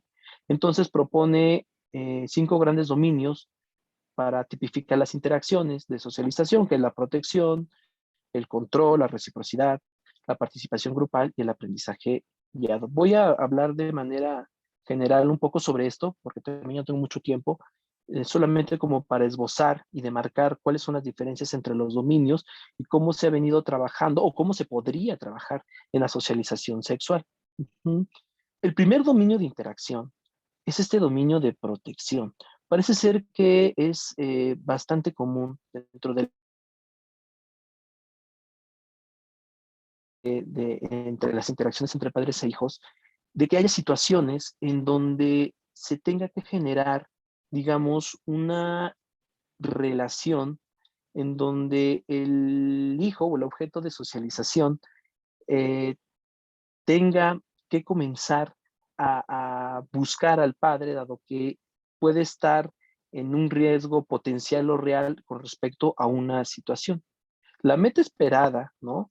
De este agente de socialización, que en este caso serían los padres, sería generar un vínculo seguro con el niño. ¿Por qué? Porque en el momento en el que tiene un vínculo seguro, digamos, el hijo o el objeto de socialización puede tener la seguridad para poder salir y explorar otros entornos, con esta seguridad de que el padre siempre va a estar disponible si es que requiere apoyo o que se elevan los niveles de angustia o de estrés, ¿sale? Lo que se espera con este dominio es que los hijos respondan adecuadamente hacia los retos del entorno, que aprendan poco a poco a autorregular la angustia en situaciones de estrés, que puedan empezar a desarrollar comportamientos que les permitan, digamos, hacer frente a estas situaciones desconocidas, ¿no? Y poder obtener un mejor ajuste psicosocial. Esto nosotros lo hemos evaluado con respecto a qué pasa cuando los adolescentes tienen altos niveles de ansiedad o de angustia o con aquellos temas relacionados con las consecuencias de las prácticas sexuales. En ocasiones tenemos adolescentes que tuvieron relaciones sexuales sin un preservativo y están estresados o ansiosos porque no saben qué hacer, no saben si se infectaron, ¿no? de alguna ITS, si pueden estar embarazados, si esto que acaba de pasar pues les genera malestar, vergüenza. Si el padre está actuando bien desde el dominio de protección y tiene un vínculo seguro con su hijo, entonces lo más probable es que el hijo vaya y se apoye con el padre. Las conductas o las prácticas particulares en este dominio son todas aquellas que permiten mermar la ansiedad del hijo o de la hija y que permiten reforzar el vínculo de apego seguro. Y entonces, aquí tenemos padres que pueden llegar a ser o a generar comportamientos de comprensión, de contención, de apoyo, y se estaría cumpliendo, digamos, la meta esperada de la gente y el resultado esperado. Pero ¿qué pasa si el padre no actúa bien dentro de este dominio de protección en la socialización sexual? Generalmente los adolescentes o los hijos tienden a buscar este apoyo o este recurso para poder disminuir el nivel de estrés, temor, ansiedad, etcétera, pues con otro tipo de agente, de socialización que no necesariamente es el padre, ¿no? Pueden ser los amigos o puede ser alguna agencia, como son los medios de comunicación, ¿no? Como Internet, por ejemplo. Ahora, tenemos un segundo dominio, que es el dominio de reciprocidad. La reciprocidad, digamos, es un dominio que está orientado hacia las relaciones heterojerárquicas. Es decir, en donde el padre lleva a cabo diferentes prácticas de socialización orientados hacia favorecer el cumplimiento receptivo del hijo. ¿Qué es esto del cumplimiento receptivo? Es el establecimiento de una relación de cooperación, de tal manera que cuando el padre genera una demanda con respecto al comportamiento del hijo, el hijo la acate y al mismo tiempo que el hijo acata, espera que su padre tenga, digamos, una retribución con su comportamiento para generar una relación de cooperación. Y entonces, de esta manera se pueden establecer afecto positivo, se pueden establecer relaciones cercanas, porque es un ganar-ganar, porque el padre, digamos, gana consiguiendo la cooperación del hijo y el hijo gana consiguiendo la cooperación del padre. ¿Sale? Y entonces hay una correspondencia en la relación heterojerárquica. Esto, digamos, a lo que lleva como el resultado esperado es establecer relaciones basadas en la armonía, en el cumplimiento recíproco, en la cooperación, ¿no? Estados de ánimo positivos, ¿no? Como el afecto positivo. Y esto, digamos, nosotros lo hemos evaluado con respecto a la socialización sexual, respecto a cómo los padres llegan, digamos, a cooperar o negociar con respecto a los hijos en el establecimiento de reglas, por ejemplo, respecto a la pareja, ¿no? Es decir, ok, estás en la edad en la cual vas a comenzar a tener un novio, ¿no? Entonces es, ok, de acuerdo, puedes tener novio, pero hay una serie de reglas. Entonces es, a ver, aquí en casa, si te va a venir a ver es aquí en casa, ¿no? No se vale meter al novio al cuarto, ¿no? Sí, o no estar en la casa mamá para supervisar, etcétera, etcétera, ¿no? Y a cambio de acatar esas reglas, ¿cuál es, digamos, el ganar? Ah, pues el ganar entonces es el hecho de que yo, como hijo, pueda tener mi pareja, pueda tener algunos espacios, digamos, de intimidad al nivel que se establecen por las reglas en el sistema familiar, ¿no? Y esto implica un ganar-ganar que genera cumplimiento receptivo, ¿no? O, digamos, esta correspondencia, ¿no? Entre lo que implica las acciones del padre con respecto a las acciones del hijo. Y estos temas, ¿no? Del establecimiento de reglas para relacionarse, por ejemplo, en casa, con la pareja, ¿no? Lo que está permitido o no hacer, etcétera, forma parte del mismo proceso de socialización sexual. Tiene que ver con toda esta parte de las expectativas, de lo que se estaría esperando de mí o no al momento de tener una pareja, por ejemplo. Es parte del mismo proceso de socialización. Tenemos otro dominio, un tercer dominio, que es el dominio de control, que básicamente, digamos, implica el establecimiento de una relación jerárquica, en donde lo que se pretende es que los hijos o los objetos de socialización internalicen un sistema de valores, ¿no? Aquí va a haber generalmente una lucha entre las necesidades Todo está listo para del la objeto de... como tres. Es una buena estrategia el unirnos a los del castillo. Yo confío. Ok, creo que por ahí se abre el micrófono. Ok. Decía que esto implica un sistema la apropiación de un sistema de valores, ¿no? Con respecto al ejercicio de la sexualidad. El objeto de socialización o los hijos van a tener sus propias necesidades que van a querer satisfacer y los padres van a tener, digamos, su propio demanda o el resultado que están esperando que consigan sus hijos. Entonces, por ejemplo, si el padre quiere que el hijo utilice preservativo, pero el hijo no quiere utilizar preservativo porque, no sé, tiene la creencia de que disminuye el placer en el acto sexual, pues entonces ahí se genera un conflicto, ¿no? Entonces, generalmente todas las prácticas parentales orientadas en este dominio son todas aquellas que están orientadas hacia que el padre consiga el resultado que quiere, ¿sí? Que es hacer lo correcto en la ausencia de la vigilancia parental. Es decir, el padre no va a poder estar en todo momento con el hijo. Lo que se espera a través del ejercicio del control es que el hijo asuma el sistema de valores para que pueda autorregular su comportamiento sin la supervisión de un adulto. Y esto puede llegar a incluir la inhibición de deseos personales, que precisamente podrían llegar a transgredir las normas morales, ¿no? O las reglas sociales. Y entonces, pues bueno, todas las prácticas parentales que caen dentro de este dominio son aquellas que están orientadas hacia el ejercicio del control, ¿sale? Entonces, bueno, aquí nosotros hemos hecho también estudios en el dominio de control, en donde, bueno, generalmente las prácticas que se evalúan son los comportamientos impositivos, el control psicológico, ¿no? Como chantaje para tratar de conseguir lo que el padre quiere, ¿no? Que es no salir con la pareja o tratar de llegar a una hora más temprana a casa o poder regular o tener, digamos, control sobre la manera de relacionarse del hijo con respecto a la pareja, etcétera, etcétera. Y tenemos el siguiente dominio, que es aprendizaje guiado. Este es bastante importante, que implica el establecimiento de una relación maestro-aprendiz, en donde el padre, que tiene mayor experiencia, tiene, digamos, pues sí, mayor experiencia de vida y mayor repertorio de habilidades desarrolladas, implica el hecho de relacionarse con el hijo con el propósito de que este que tiene menor experiencia aprenda y pueda desarrollar habilidades que les son útiles hacer frente a las diferentes demandas psicosociales que le va a plantear las diferentes situaciones de vida. La meta esperada es desarrollar, dominar nuevas habilidades, ¿no? Aquí, en el proceso de socialización sexual, son todas aquellas prácticas que el padre lleva a cabo, por ejemplo, para que el hijo desarrolle habilidades de prevención, como puede ser aprender a utilizar un preservativo.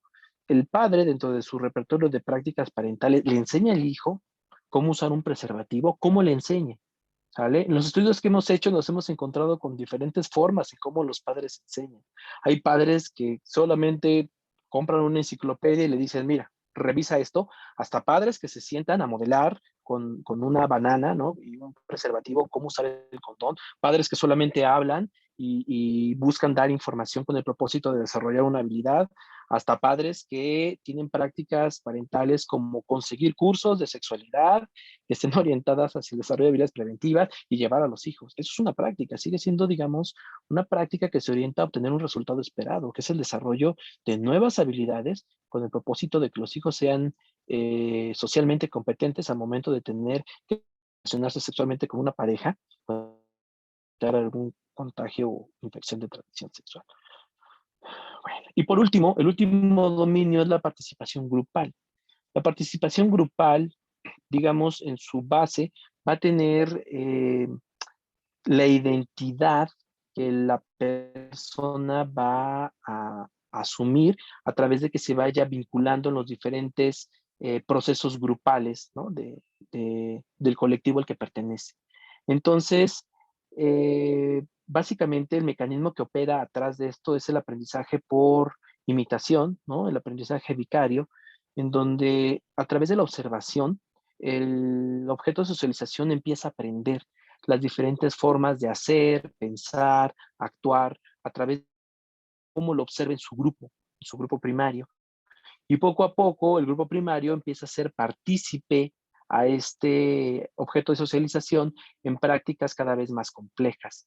Entonces, poco a poco con el tiempo, el objeto de socialización o el hijo se empieza a ser cada vez, digamos, más activo, ¿no? En el grupo, lo que implica que empieza a participar más en las prácticas, en las rutinas, y esto genera sentido de pertenencia, genera, digamos, un código, sistema de valores muy particulares al grupo al que pertenece. Y entonces, aquí lo que nosotros hemos evaluado en participación grupal son fenómenos como, por ejemplo, si los padres, ¿no? Pasean en ropa interior por la casa, ¿no? Eso es algo que se observa, eso tiene también un mensaje con respecto al pudor o con respecto a la intimidad, por ejemplo, si en casa se habla o no de sexo, ¿no? Si es un tema prohibido o no es un tema prohibido, ¿no?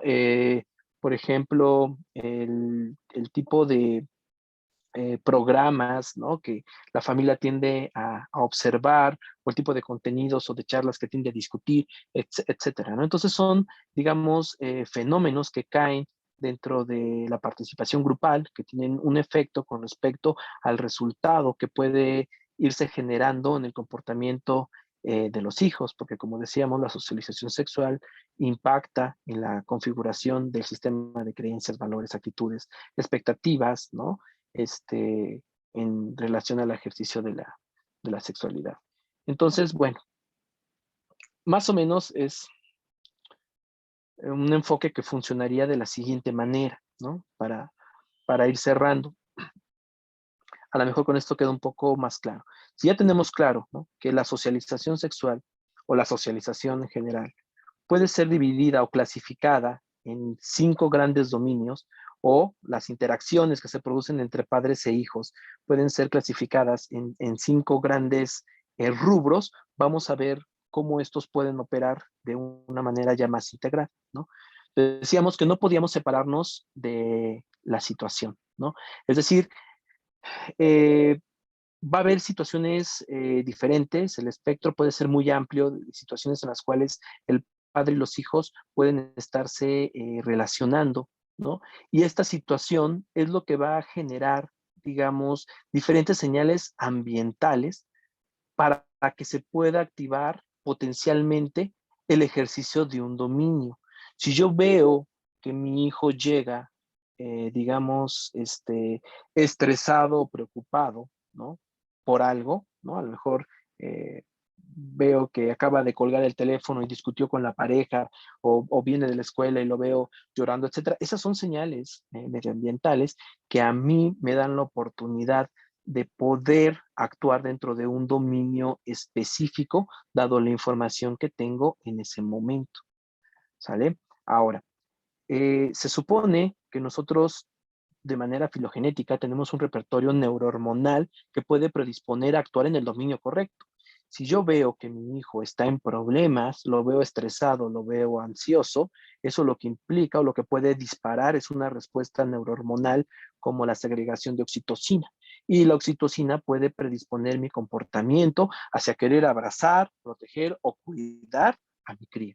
Entonces, si yo veo que está estresado, está triste o está en dificultad, porque veo la estimulación medioambiental, oxitocina, lo más probable es que yo pueda actuar desde un dominio de protección. ¿Cuál es la naturaleza de la relación en un dominio de protección? La naturaleza de la relación es que hay alguien que necesita ser protegido y hay alguien que protege. Y entonces, de manera, digamos, predispuesta por la respuesta filogenética neurohormonal, es más probable que se pueda dar esta relación entre objeto de socialización y agente socializador. Ahora, dentro de ese dominio, de esa relación, ¿cuál es la conducta que se requiere para cumplir las metas? A ver, en un dominio de protección, las conductas requeridas, ¿cuáles son?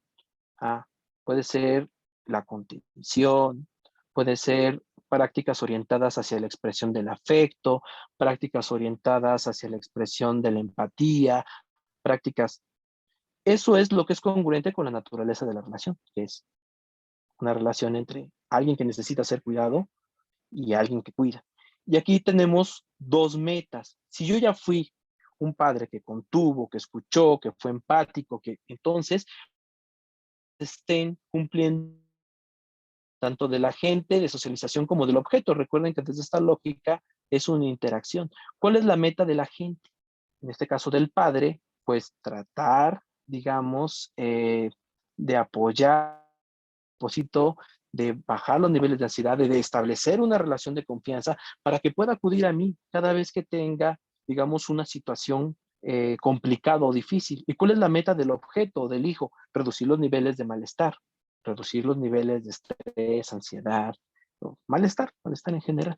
Y entonces se activa un mecanismo de socialización, que esto se establece a través del resultado esperado. Es decir, cuando siempre que mi hijo llega en una situación similar, llorando, triste, ansioso, yo actúo de la misma manera, con prácticas que son consistentes con el dominio, en este caso de protección, se establece esto como una pauta, como un mecanismo de socialización.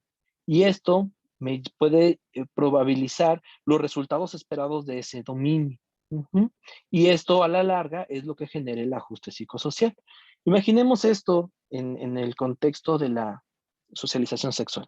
Yo les decía, una práctica de las más evaluadas es la comunicación sexual con papá y con mamá, pero solamente se evalúa así. ¿Con qué frecuencia hablas con tu papá de embarazo, ITS, VIH, uso de condón? Es una práctica muy global, pero no se evalúa la situación, ni el objetivo, ni las metas de por qué se habla con los hijos.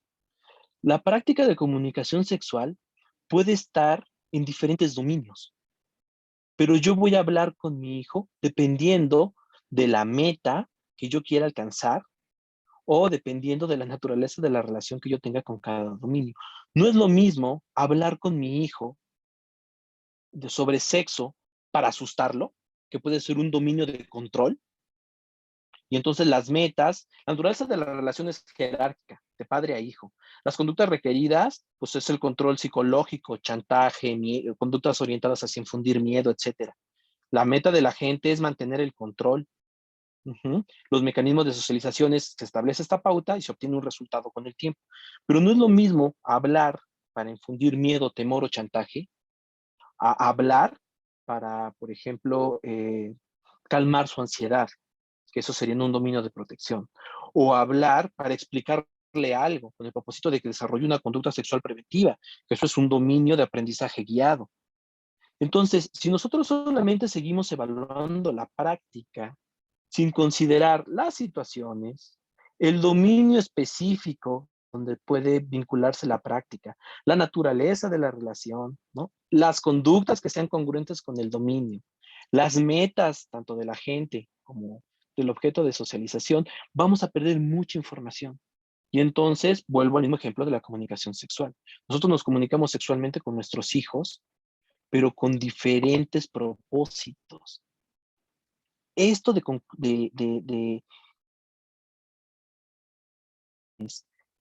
las metas y las naturalezas de la relación nos da mucha claridad sobre el dominio en el cual los padres están interactuando para conseguir un resultado particular en el ejercicio de la sexualidad de sus hijos. Y eso es lo que nos brinda este enfoque de dominios específicos.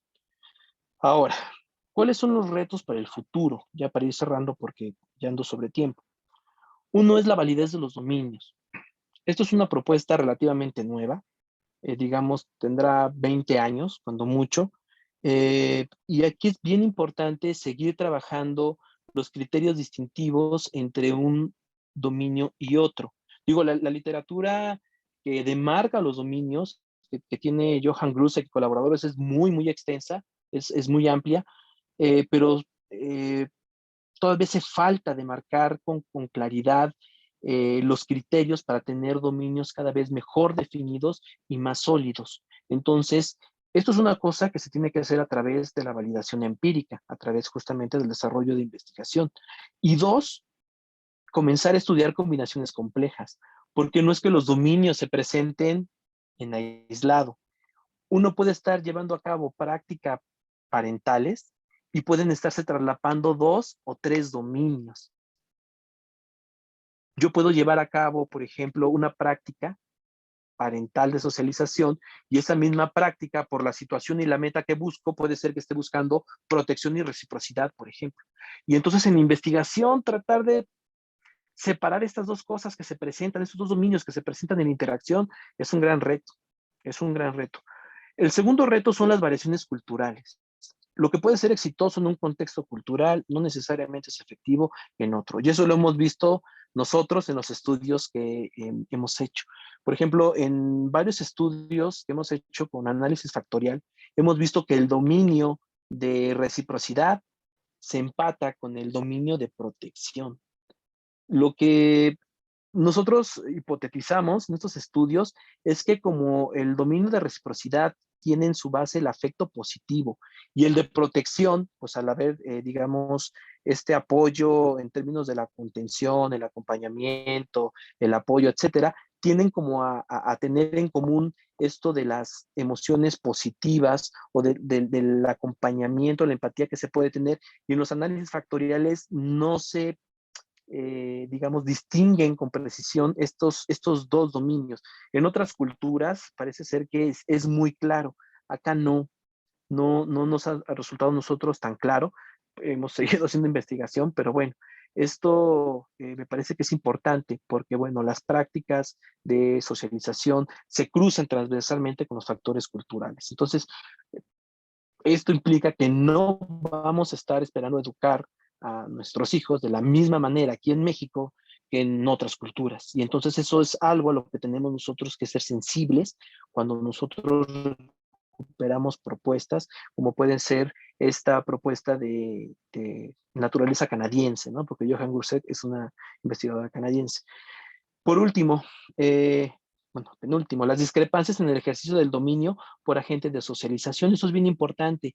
Y es que cada agente de socialización prioriza o tiene, digamos, dominios como más acentuados o más comunes en los cuales actúan las diferentes situaciones.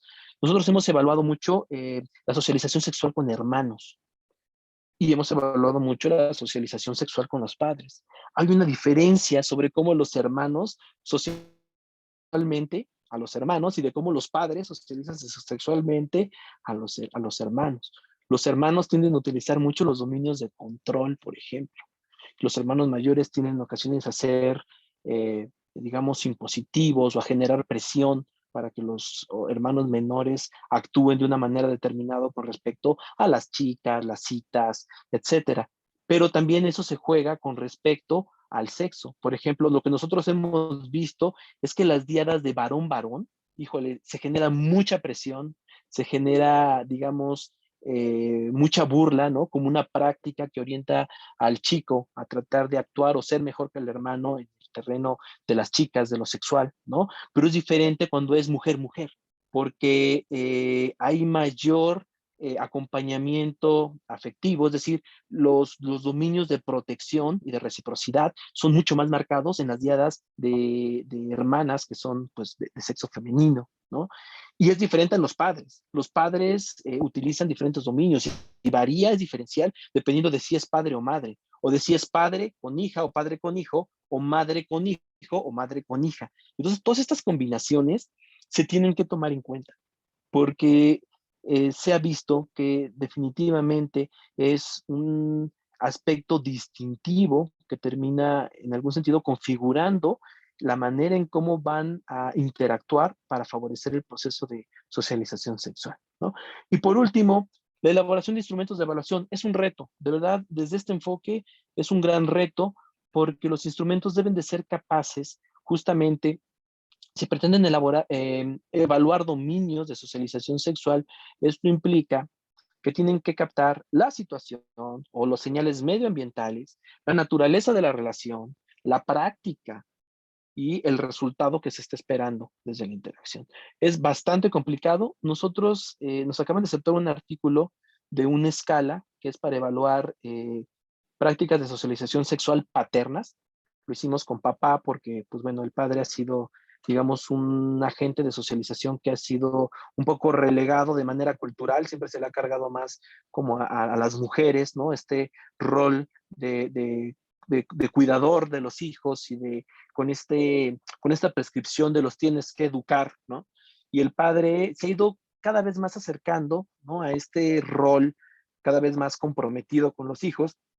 A veces todavía no es tan claro, pero lo hemos visto en el tipo de acciones que los padres hacen para socializar sexualmente a sus hijos y bueno, por eso lo decidimos hacer con los padres.